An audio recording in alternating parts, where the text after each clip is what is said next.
मित्रांनो, आज सकाळी लाईव्ह मध्ये तुम्हाला या गोऱ्याची ट्रीटमेंट दाखवली. म्हणजे जाणं गोरं आहे आणि आम्ही प्रयत्न करतोय त्याला वाचवायचं. जवळपास 15 ठिकाणी जखमा आहेत किडे पडलेल्या. आणि इथं बघा खूप गंभीर जखम आहे. सांगायचं एवढंच, आता मोहनराजेंनी आणि पोरांनी रात्री 10-11 वाजता हे धरण्यासाठी डोक्या इतका आल्या गवतात पळाले. मोहनराव 15 फूट घासले जवळपास. ते वाचल का नाही माहित नाही, परंतु आम्ही 100% वाचवायचा प्रयत्न करतो. डॉक्टरही येणार आहे आता परत. आणि जवळपास दिवसाचं मेडिकल 1000-1500 चालू आहे. नुसतं मलम तुम्ही इकडे नेटी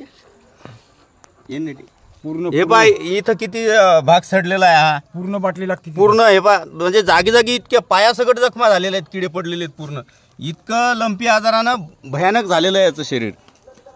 आणि एवढं सांगतो, मोटिवेशनसाठी फक्त हा व्हिडिओ टाकतोय की या परिस्थितीत ते गोरं का गेलं की याच्याकडे दुर्लक्ष झालं.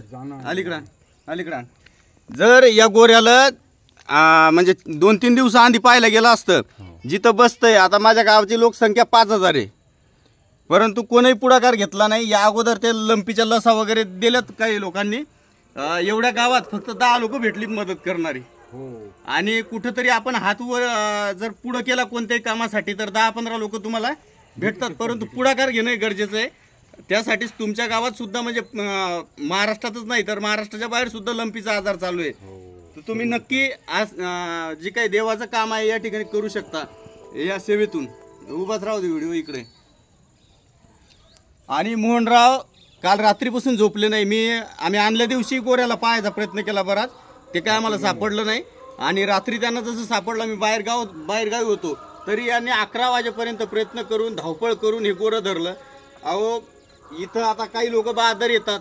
म्हणजे कालची परिस्थिती अशी होती की ती मला माहित नाही. मोहनराजे सांगतील की काय परिस्थिती होती की इतका वास होता की त्या डॉक्टरने याच्या आळ्या कशा काढल्या त्यांना माहित आहे. भयानक झालेलं होतं. काल 2 जुरण आळ्या निघल्या त्याच्या. म्हणजे कमीत कमी एवढे किडे पडले निघले काल त्याचे. 2 अंघोळीचे हिशोबात किडे काढले का. सांगायचं एवढंच आहे, कमीत कमी तुम्हाला नाही करायचं ना तर करू द्या दुसऱ्याला. आता ते तसं मेल्यापेक्षा आम्ही प्रयत्न करून बघतोय त्याला काय होईल का नाही माहित नाही. आणि आणखी सुद्धा जनावर आहेत. कसं आहे, त्याला 10,000 लागू 20,000 लागू आमची लावण्याची तयारी आहे. आणि जर त्या पुढे हात आखूड पडले किंवा आणखी जनावर राहिलं पैसे लावायची गरज पडली तर नक्की मदतीचा हात पुढं करू आम्ही गावातून.